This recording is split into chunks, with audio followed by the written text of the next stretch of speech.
오늘 여러분들께 소개해드릴 책은 정말 최고 수준의 책입니다.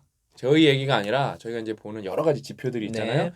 그 군 리즈가 정말 점수 받기가 어려운데요. 음. 평점 받기가 짜죠? 거기서 거기서 정말 짜요 그 사람들이. 어. 그 각 분야의 전문 분야 사람들이 많아서 거기 여러분 빌 게이츠가 직접 댓글 달 때도 있어요. 어.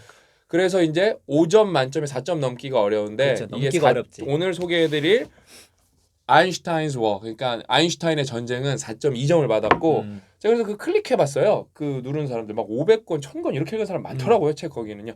리뷰를 500개 단 사람도 있고 많더라고요. 확실히 고수들이 많은데 음.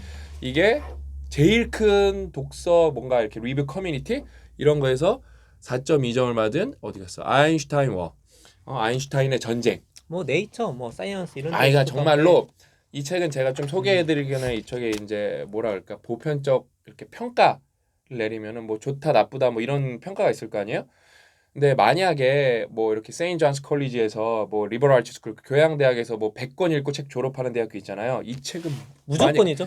이 책에 내가 그런 학교를 음. 구성한다고 하면 이 책은 100% 들어가야 되는 음. 책이 왜 과학, 정치, 역사가 들어갔기 때문에 그다음에 인류에서 가장 리마커블한 사람에 대한 얘기이기 때문에 그 다음에 이게 너무 정말 대단한 스토리가 이렇게 들어가 있어. 저희가 조금 오늘 소개해드릴 건데 이 책은 그 100권의 책 중에는 무조건 들어가야 된다. 이 작가분 과학과 교수님인데 네. 첫 책인데 지금까지 자기가 했던 거 갈아 넣었어. 갈아 넣은 거. 그러니까 이 책은 진짜 읽으면 지적 희열이 어마어마해요. 어마어마해요. 제가 이제 끝에 또 중요한 얘기 해드릴게요. 오늘은 어떤 테마로 제가 책을 소개를 할 거냐 뽑아봤냐? 천재 아인슈타인 하면 이제 천재의 아이콘이잖아요. 아이코닉한데 천재에게서 배우는 인생 세 가지 교훈. 그래서 이제 제가 첫 번째로 말씀드리면은 역시나 1번으로 이게 안 나올 수가 없어요. 운이 안 나올 수가 없어요. 여러분 운이 없었다면 아인슈타인은 없었습니다. 그냥 그거는 제가 단정할 수 있어요. 그래서 되게 훌륭한 역사학자들은 그 운의 중요성에 대해서 잘 부각시키는 것 같아요. 사피엔스도 그래서 그렇고. 사피엔스가 거의 넘사벽 책이에요. 평가도 넘사벽이고. 이게 여기 저자님이 과학사 교수님이십니다. 그러니까 그 사피엔스 좀 다시 썰 풀어보면은 유발 하라리가 얼마나 복잡계를 잘 알아요. 우리가 역사를 배우는 이유는 우리에게 어떤 운이 있었고 그때 운이 있었을 때 어떤 대안이 있었는지 알아보기 위해서. 그렇지. 그러니까 역사는 되풀이된다 이런 게 아니라 운이 되풀이되진 않거든요. 운이 있었는데 그 대안을 알아서 대비를 더 할 수 있다. 그렇죠. 이런 차원에서 공부를 하는 건데 얼마나 유발 하라리가 대단해요. 진짜로. 그러니까 여러분 우리도 그래서 계속 운을 안 말해볼 수가 없는 거예요. 그래서 이제 첫 번째 운이 뭐였냐면은 아인슈타인이 직업을 구하는 걸 실패한 게 운이었던 거예요. 그러면서 그 운이 연달아 벌어지는 게 특허청에 들어간 거. 아인슈타인 특허청에서 일했다 이런 거는 좀 많이 들어보셨을 텐데 제가 좀 자세하게 얘기해 드릴게요. 물리학 분야에서 직장을 잡는 것이 완전히 실패로 끝났음에도 아인슈타인은 다행히 새 신부를 부양하는 방법을 찾았다. 첫 번째 부인. 그러니까 아인슈타인 부인 2명 있어, 2명.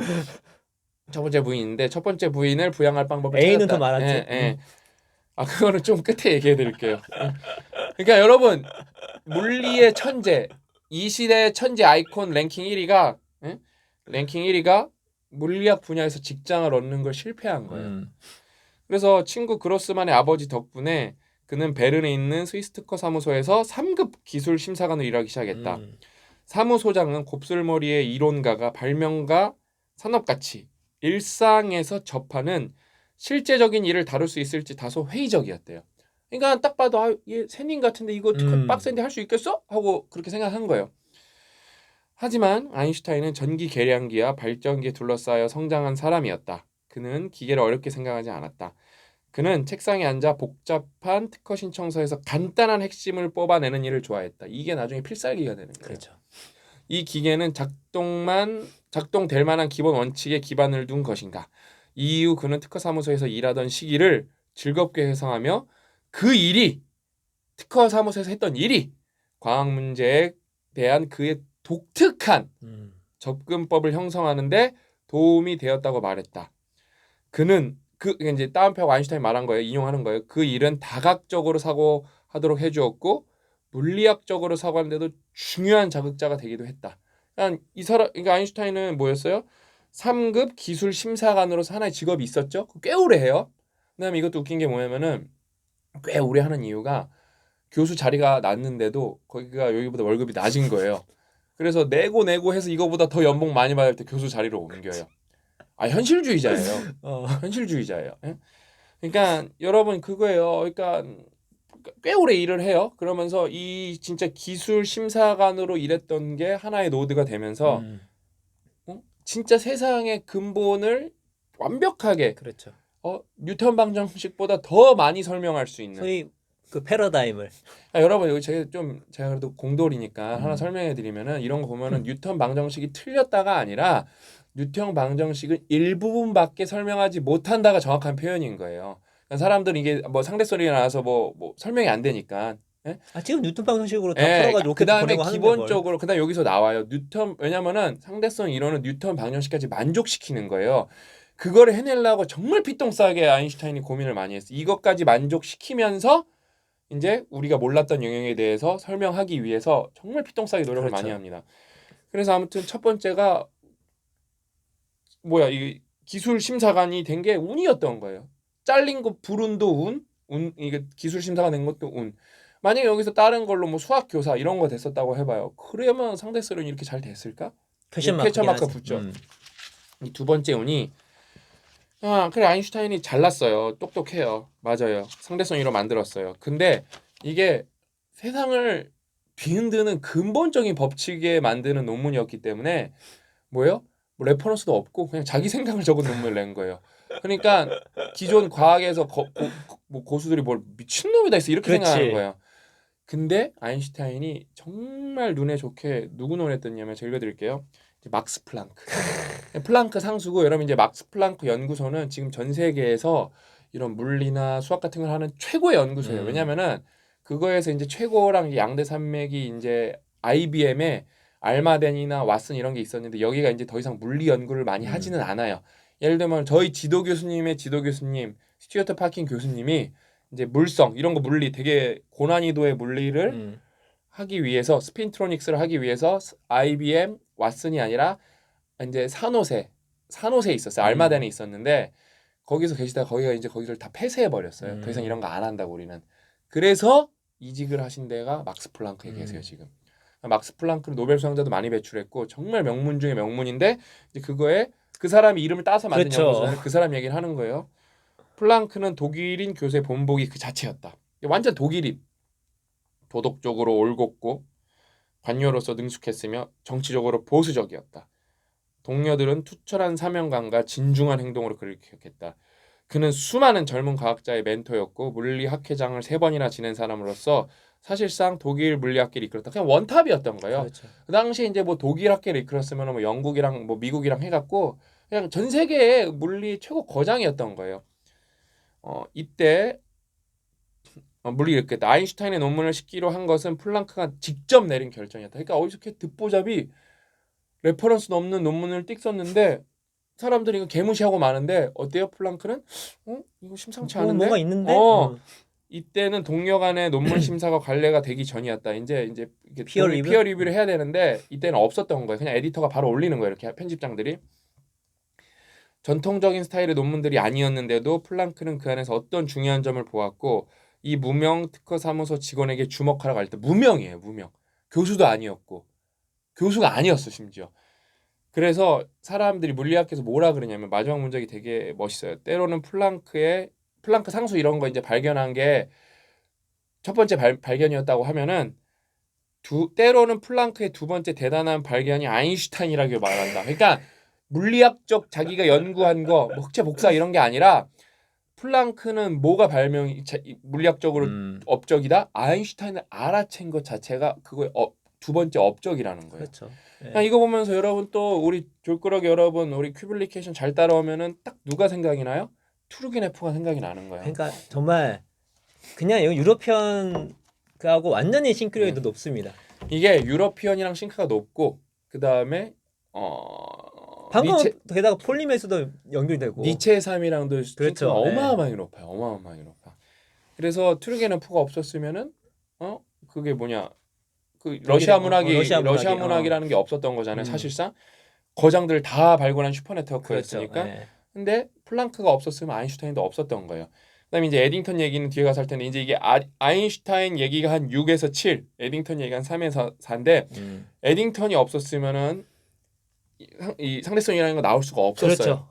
그냥 묻힐 수도 있었어요. 심지어 뭐 언젠가 나왔을 수도 있겠지만 그러니까 상대성 이론이 주도적 패러다임으로 이 과학기를 지배하기가 쉽지 않았겠죠. 예. 그게 에딩턴이 얼마나 대단한지 그거는 세 번째 말씀드릴게요. 그래서 첫 번째가 운, 그다음에 이제 두 번째가 하기 싫은 일도 그냥 해야 되는 게 아니라 납기 안에 해야 된다는 거. 납기. 예를 들면은 이제 여기서 그 여기서 정말 중요한 수학자가 나오는데 힐베르트라는 사람이 나와요. 그래서 아인슈타인이 여러분 수학을 못한 게 아니에요. 잘했지. 최고 수준으로 하지 못한 그렇지. 거예요. 그러니까 일반 수준으로는 했어요.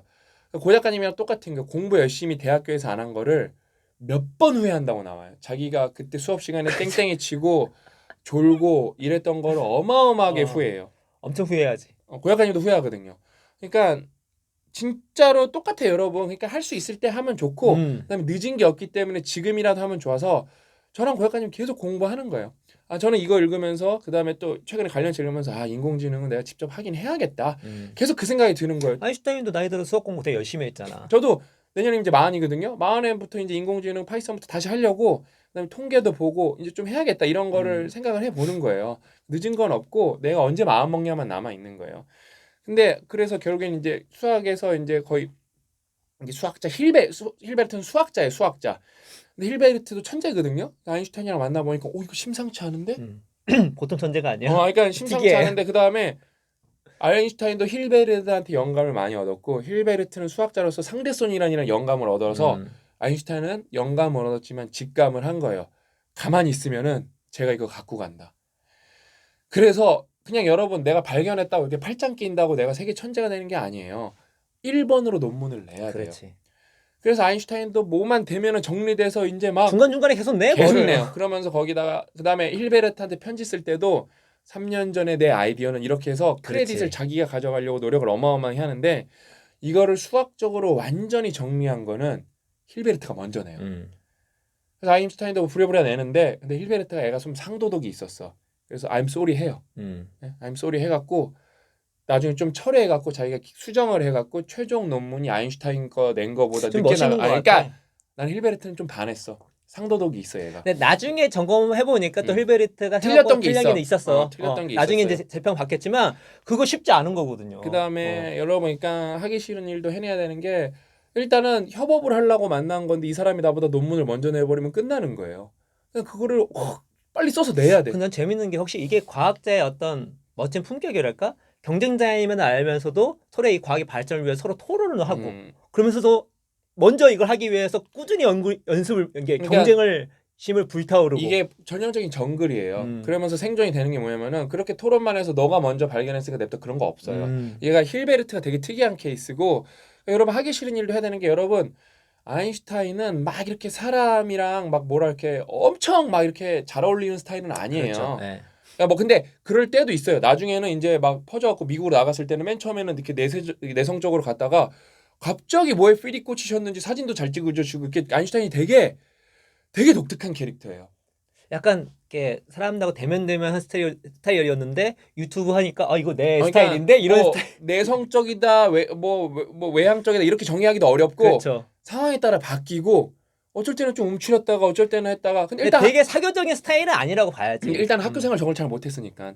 그러니까 어렸을 때 학교 생활 잘 적응 못했으니까. 그리고 남이 평가한 거에 대해서 그게 엄청나게 이렇게 뭐 신경 안 쓰는 건 아니지만 그렇다고 막 얽매이는 그러니까 편은 아니고. 어쨌든 뭐 스펙트럼이 뭐 누구는 또 어떤 외향적인 묘분이 있으니까 그런 말에 집중할 수도 있는데 우리가 낸 총 평균은 뭐 완전 내성적이지도 않지만 외향은 아니다인데 그럼에도 불구하고 자기가 수학이 약하고 물리가 부족한 부분이 있으니까 토론을 엄청나게 찾아다니면서 하고 편지도 엄청 주고받고 엄청 노력을 많이 해요.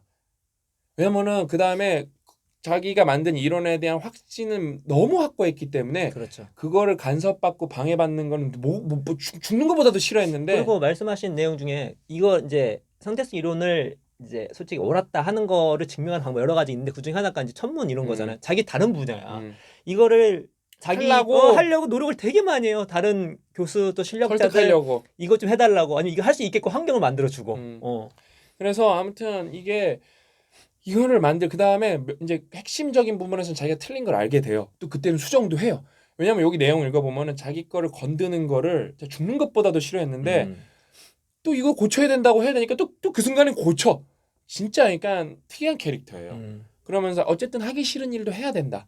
그다음에 논문까지 생겼을 때 납기 안 해. 그러니까 그 다음에 이제 세 번째가 환경 탓하면 답이 없다.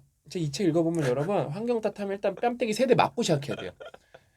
왜냐면은 일단은 여기에 이제 물리학자면서 천문학자인 슈바르트 실트가 나오는데 이 사람이 이제 아인슈타인이 근사값으로 구해놓은 거를 완전해로 구해줘요.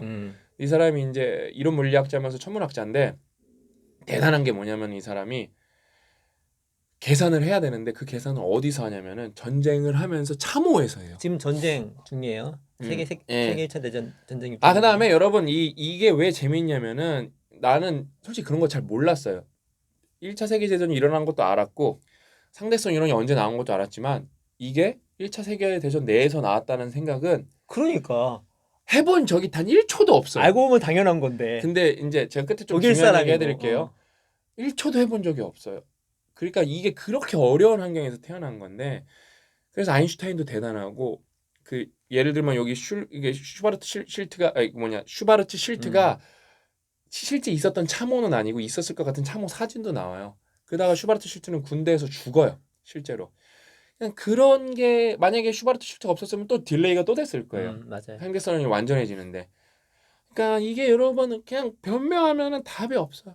진짜 답이 없어. 진짜 근데 아인슈타인이 전쟁 중에 죽었어도 뭐 이상하지 않을 그런 환경이었어요. 심지어. 왜냐면 밥도 끊기고 막 그랬기 때문에 배급도 나빠지고 뭐 제대로 먹지를 못했는데 뭘. 그다음에 국경 넘어갈 때도 스파이로 의심받고. 그다음에 여기서 이제 두 번째 주인공이 에딩턴, 이게 아인슈타인과 에딩턴의 얘기인데 이게 연애하는 것 같아요. 이제 이게 제 3자 시점으로 이 두 사람이 과연 언제 만날까? 그거 보는 맛이 있어. 그 보는 맛이 있어요. 소설 같아요. 브로맨스. 그러니까 잘 써서 브로맨스가 쩔어요. 천재 브로맨스. 그치? 그러니까 이렇게 하면서 이렇게 쭉 가는데 결국에 만나요. 이건 뭐 스포는 없어요. 왜냐면 역사적 일이니까. 역사적 이야기니까. 그러니까 쭉 만나요. 그다음에 거기서 진짜 눈물이 나올 것 같이 감동적이에요.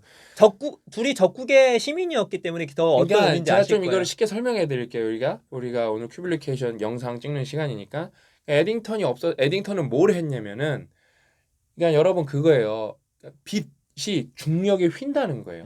빛이 중력에 휜다는 거예요. 그래서 이제 상대성 이론은 우리가 시간과 공간을 우리가 인간의 이렇게 눈과 감각으로는 그 시간과 공간이 섞여 있다는 게 뭐 납득이 안 되잖아요. 그거에 대해서 시공간이라는 게 납득이 안 되잖아요. 지금도 나도 납득이 안 되는데 근데 이게 거대한 중력이 있으면은 중력 때문에 빛이 휠 수 있는데 그러면 뭐예요? 여기 여러분 그림도 다 나오고 뭐 있어요 설명이. 그다음에 여러분이 관련해서는 요 정도 되면은 진짜 졸꾸러기는 다 읽으실 거 아니에요? 어려운 과학 내용은 좀 스킵하면서 읽어도 돼요. 예. 그러면서 유튜브 찾아보면 좋아요. 상대성 이론 설명해 주는 거. 요즘에 많으니까. 그러니까 유튜브에서 상대성 이론은 무엇인가 하나만 솔직히 근데 뭐 다 이해하지 못해도 됩니다. 그러니까 여기서 왜냐면 어려워요. 왜냐면 고약관님도 이해할 수 없는 게 저는 예를 들면은 전 전자기학 때 맥스웰 방정식을 배워요. 맥스웰 방정식을 배우고 저는 그거 다 풀어도 봤어요. 그래서 여러분 맥스웰 방정식을 연립해서 풀면은 거기에서 상수가 빛의 속도가 나와요. 그러니까 이런 배경 지식이 있으면 조금 더 수월한데 그거 다 몰라도 책 읽는데 전혀 지장이 없고. 없어요. 그다음에 고약관님은 또 덕후여 갖고 상대성 이런 거 있다. 저는 많이 좀 많이 공부를 했습니다. 근데 여러분이 이게 되게 그다음에 여기서 잘 생각해 보자면서 좀 머리가 지끈거릴 필요도 있어요. 그런 게 최고 교양 수준으로 올라가는 단계예요. 예. 아무튼 여기서 이제 에딩턴이 나오는데 그거를 실제로 잴 수가 있는 거예요. 근데 그 당시 여러분 뭐 계측 기술이 얼마나 좋았겠어요. 그다음에 돈이 얼마나 있겠어요. 그다음에 뭐 그때 당시 이제 뭐 증기선 나오고 했겠지만 뭐 비행기도 완전히 발달할 때도 아니어갖고 어때요? 가다가 해적 만나고 사고 날 수도 있어. 그러고 막 그다음에 배에서 죽고 막 그러는 거예요. 근데 그 계기일식 경로가 계산이 되면은 그거 찾아가서 막 텐트 치고 거기다 사진 찍는데 그거 찍어갖고 결국엔 에딩턴이 증명을 하는데. 근데 날씨 안 좋으면 꽝이야. 날씨 안 좋으면 망하는 거야. 그 당시 돈이 많은 것도 아니고. 그래도 에딩턴이 뭐가 대단하냐면 일단 첫 번째가 그거를 불평불만하지 않고 계측을 하고 그다음에 우리가 망할 수도 있으니까 브라질에 보내갖고 에딩턴은 아프리카 어느 섬 같은 데 가서 재는데 그러니까 그 다른 팀은 브라질에 보내고 브라질에 보낼 때 카메라도 2대를 보내요. 그러니까 이거 플랜 B, C까지 해갖고 왜냐면은 이게 실패할 확률이 높다는 걸 알고 있는 거예요. 더 대단한 건 뭐냐면 에딘턴은 영국 사람이고 당시에 영국과 독일은 한일 관계랑 똑같은 거예요. 그렇죠. 예. 그래서 심지어 전쟁 중이었고. 여기서 그래서 이게 민족주의가 창궐하던 데라서 그냥 조센진과 쪽발이가 난무하는 거예요. 거기에 대해서. 유럽이랑 똑같아요. 민족주의와 국제주의의 충돌. 예, 똑같아요. 진짜. 그래서 어때요? 이러면서 여러분이 세계사를 조금씩 배워 나가는 거예요. 그 다음에 인간의 본성을 배워 나가는 거예요. 근데 어떤 정도냐면은, 그러니까 뭐 일본의 학자, 그러니까 이게 식민지기 때문에 우리랑 관계가 완전히 100%는 아니에요. 그렇죠. 근데 그냥 우리 입장에서 보면 조금 쉬워요. 그냥 우리가 일본이랑 적대심이 거의 절정에 이를 때 일본의 어떤 과학자가 뭘 발견한 거고 조선의 과학자가 그거를 저거는 꼭 우리가 구해내야 된다. 그러면서 우리가 비록 식민지고 침략을 받았어도 과학이라는 거는 민족주의를 초월해야 된다. 이런 미친 생각을 갖고 있는 거예요. 왜? 그게 인류에게 의미 깊은 일이기 때문에. 그렇죠. 인류에게. 나는 씨발 나 안 될 것 같은데 나는 이 정도 그게 진짜. 쉽지가 않죠. 나는 쉬운 게 아니야. 내 입장에선 불가능해요. 네, 맞아요. 나 같은 쩌리 레벨에서는 불가능해서 그 다음에 이제 이 에딩턴은 퀘이커 교도였어요. 그러니까 그러면서 여기가 이제 그거 그 이제 대체 복무하고 이런 데거든요. 그렇지. 대체 복무하고 이런 데. 왜냐면은 양심적 예, 배경. 그러니까 미국은 그 영국은 그 당시에 그 병역을 이제 종교 때문에 못 하는 사람은 뭐 그냥 안 가는 게 아니라 그 뭐 앰뷸런스 병 뭐 이런 걸로 뭐 가는 방법도 막 대안도 만들고 그랬었어요. 왜냐면 이제 그 전쟁 안 하니까 거기서 후방에서 이게 도와주는 거니까. 예? 근데 에딩턴도 얄짤 없어요. 이게 맨 처음에는 전쟁이 금방 끝날 줄 알고 나이대에 상관없고 이렇게 전문직이 있는 사람 안 뽑았는데 그 징집 대상에 계속 포함이 되는 거예요. 그렇죠. 그거를 계속 왜냐면 가면 이제 이걸 증명을 못 하는 거야. 그것도 해결하면서 그다음에 어떻게 하면은 이 평화를 이끌어낼 수 있을까? 그다음에 민족주의를 초월할 수 있을까? 이런 거 고민하면서 그 일식 때 그 별이 휜 것까지 그 위치 변동한 것까지 측정을 한 거예요. 그걸 관찰해서 계산을 제대로 해야 이제 상대성 이론이 더 옳다라는 거를 이제 드러낼 수 있기 때문에. 와, 나는 그러면서 이게 맨 처음에는 그런 거 잘 생각 안 하고 보다가 이게 대단한 일이구나. 정말 최고의 수준의 일이구나. 예? 라는 거를 배우면서 아 진짜 환경 탓하면 이거 진짜 1차 대전에서 상대성 이론 이거를 만들어낸 이 팀의 얘기를 보니까 그렇죠. 답이 없구나 진짜. 이 환경 탓하면은 더 열심히 살아야겠고 더 남 탓하지 말고 살아야겠다. 그걸 깨달았습니다. 아무튼 여러분 이 책은 이게 제가 중간에 접은 것도 많고 중간에 생각해 볼 게 너무 많고 리마커블한 포인트가 너무 많아요. 그다음에 이쯤 이제 읽었으면 이제 졸꾸러기 분들은 다 봤을 거 아니에요. 고 작가님한테 제가 조금 더 먼저 읽었어요. 그러면서 진짜 넘사벽인데 그러면서 마지막 한 2장 정도 이 책은 500쪽 읽은 게 이 마지막 2장을 읽기 위해서 읽은 거구나. 그 마지막 2장에 와 진짜로 모든 게 다 담겨 있어요. 딱 다 읽으시면 계속 밀려와요. 아 이렇게. 그게 이 2장에 그냥 읽으면 안 밀려와요. 근데 이걸 다 읽고 2장을 읽으면은 와, 진짜 내 안에서 진짜 핵폭탄이 터지는 것 같은 느낌을 받아. 이런 거구나. 그래서 글을 딱 그 마지막 그 두세 장 읽고 나서 이건 진짜 명저네. 진짜 그러니까 첫 책인데 너무 훌륭하게 잘 마지막 쓰셨다. 두세 장 없어도 명저인데 마지막 두세 장 없어도 명저인데 결론과 이 진짜 역사적 사건이 함의하는 바가 뭔지를 나 지금도 소름 돋아. 완벽하게 설명해. 그러니까 제가 느낀 게 이 훌륭한 역사학자들은 복잡계의 이해에 대한 뿐만 아니라 어떤 맥락 이런 거에 대해서 컨텍스트. 그런 거를 너무 깊게 알고 있어서 그런 것이 우리가 되게 비즈니스하면서 추구하는 그런 내용인데 역사학자하고 우리랑 되게 맞닿아 있구나. 그러니까 저자를 만날 때 의외로 역사학자하고 싱크로율이 높은 거예요. 너무 우리가 생각하는 거하고 똑같은 우리가 평소에 추구하는 거랑 똑같은 얘기를 하고 계시니까 너무 또 거기서 희열이 오고. 진짜로 여러분 꼭 읽어보세요. 그 다음에 그거예요.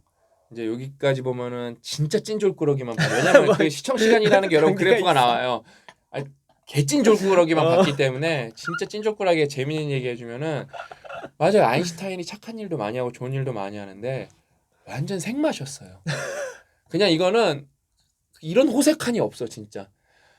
아니 읽어보면 나니까 왜냐면 나는 몰랐으니까 이런 거에 대해서 왜 제 말 왜냐면은 너무 무례한 거 아니냐고 제가 설명해 드릴게요. 일단은 첫 번째 그다음에 여기서 아인슈타인에서 미신에 대한 거를 다 정리해 줘요. 막 옛날에 보면은 부인이 그걸 다 했는데 빼앗았다. 부인이 일조한 부분 요만큼은 있어요. 첫 번째 부인이 밀레난과 밀레바가 근데 택도 없어요. 택도 없어요. 논파 딱 그거. 시키는 그냥 조금 처음에 기여한 거. 근데 웃긴 게 뭐냐면은 부인이랑 이제 그 아까 우리 첫 얘기도 부인이 이제 부양하기 위해서 특허청에 취업한 거잖아요. 부인이랑 헤어지지 않은 상태에서 사촌이랑 사랑에 빠져요. 그것도 애가 있는 사촌이랑 사랑에 빠져서 이혼하지 않은 상태에서 그냥 별거를 하고 그 불륜에 빠진 사람이랑 그거 뭐냐 그 동거를 하면서 살아가는데 이 정도면 내가 생마라는 표현은 안 했을 거예요. 근데 어느 정도냐면은 그래서 이제 두 번째 부인이랑 결혼을 해야 될 거 아니에요?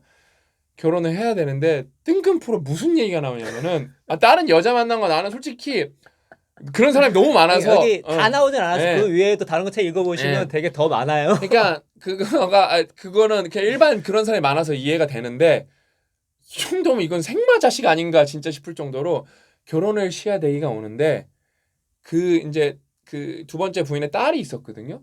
걔랑 또 사랑에 빠져갖고 사랑에 빠진 것도 충격적인데 결혼을 할 때 나는 그 엄마랑 혼인 신고를 하던 딸이랑 신고를 하던 딱히 개의치 않는다. 이딴 말을 해요, 진짜.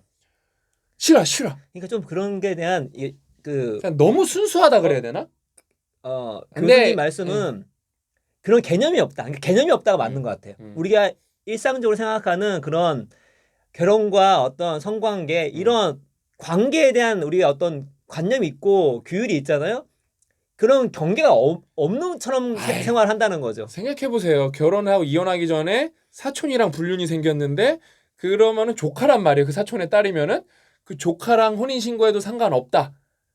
이게 뭐하는 자식이에요 도대체 이게 뭐 과학적 업적은 업적이고 심지어 첫 번째 부인이 그 헤어지지 않으려고 왜냐면 이제 괴롭혀야 되니까 해가지고 나를 그 그냥 간통죄를 고소도 하고 나중에 합의 본 게 나중에 노벨상 받으면 상금 주는 그러니까 걸로. 노벨상을 탈 거를 예측을 하고 있었어요. 근데 여러분 여기까지 봤으면 찐찐찐 졸꾸러기잖아요. 그러니까 여러분 아인슈타인은 제 생각으로는 아인슈타인 여러분 상대성 이론은 게 아니라 양전 효과인가? 네, 광전 효과. 광전 효과. 왜냐면은 그러니까 그 일렉트론을 이렇게 빛으로 쐈을 때 포톤이랑 일렉트론이랑 부딪히면은 그게 그러니까 빛이 알맹이라는 걸 설명한 거예요. 빛이 알맹이라는 걸 설명한 거여서 이거는 여러분 지금 어마어마하게 중요한 거예요. 이걸로 노벨상을 받았고 이거는 여러분 전자기학 책에 보면 나오는 얘기예요. 그냥 교과서에 나오는 얘기예요. 그래서 정말 중요한 걸 받았는데 뭐 상대성 이론이랑 뭐 너무 발견한 게 많아갖고 제가 볼 때는 한 3개는 받을 수 있지 않았나. 그렇죠, 뭐. 네. 3개. 왜냐면은 이게 독일 사람이었고 저는 그런 생각을 못 해봤다니까요. 3개도 넘게 받을 수 있지 않았나. 그러니까 그 시대에 이제 특별히 또 이제 그 영국이 되게 강한 나라였고 그 뉴턴의 그 과학이 과학계를 지배하고 있는 건데 감히 어느 누구도 신앙 같은 거라서 그 신을 뽀갠 거예요. 그렇죠. 그 정도의 임팩트가 있는 거니까. 그리고 최근까지도 책임 뭐 중력파 발견되면서 아직까지도 아인슈타인이 옳았던 것들이 드러나고 있고. 그래서 너무 대단한 사람이라서 이 생마적 기질이 자꾸 묻히는데 인간적으로는 생마였다. 이거 왜냐면은 이게 만약 이런 업적 없었으면은 그냥 그렇게 간단하게 생각해 보면 돼요. 어떻게 생각해 보면 되냐면은 내 딸의 남편이었다고 생각하면은 이놈의 새끼 그래서 몽둥이 갖고 가는 거예요, 그냥요. 그렇지. 아니 심각하잖아. 그래서 위자료도 뭐로 준 거냐면 돈으로 준 게 아니라 노벨상 받으면 그 돈 떼주겠다. 그러니까 그 전쟁통에서도 베를린을 떠나지 않거든요. 그럼 겉에 보면은 뭔가 그래도 의리도 있고. 왜냐면 실제로 베를린에서 안 좋아했고 또 베를린 독일이 하는 전쟁 행태에 대해서 되게 싫어했단 말이에요. 근데 베를린에 있는 이유가 겉에 보였을 때는 그래도 자기 국가니까. 근데 여기서 이 교수님이 말씀해 주세요. 그런 것도 뭐 없진 않겠으나 자기가 봤을 때는 이제 스위스로 가면은 첫째 부인이 있는 거야. 가기가 싫은 거야. 미친 거야. 그러니까. 원래 살았던 건 취일이었으니까 교수도 하시고 했으니까 거기 갔으면 되게 좀 편했을 거야. 근데 가면은 첫째 부인이 있으니까. 그런데 여기서 또 중요한 게 뭐냐? 아까 의리 얘기 나왔잖아요. 생마라 그러면 또 생마만 봤으면 나쁜 사람일 것 같잖아요. 아니에요. 그거를 전쟁을 끝내고 사람들의 생각을 바로잡으려고 자기 과학하기도 바빠 죽겠는데 에세이도 쓰고 그렇죠. 그다음에 소신 발언도 하고 소신발언 많이 하시죠. 또 그거 보면 훌륭해.